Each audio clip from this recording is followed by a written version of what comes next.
Ну что ж, продолжаем дальше. Уровень 76. Так, что у нас тут есть интересного? Тут, скорее всего, будет просто меняться цифры местами. Что мы видим? 30, 30, 21, 21. Окей, у нас будет 62. Дальше 32 это первые цифры 41. Здесь 73. И 42.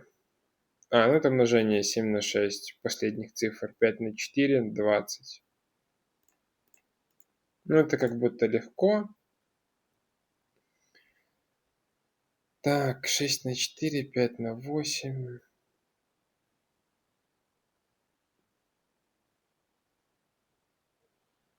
Шесть на 4, 24, плюс 10, 5 на 8, 40, плюс их сумма 13, 53. 11 на 3, 33, плюс 14, 47.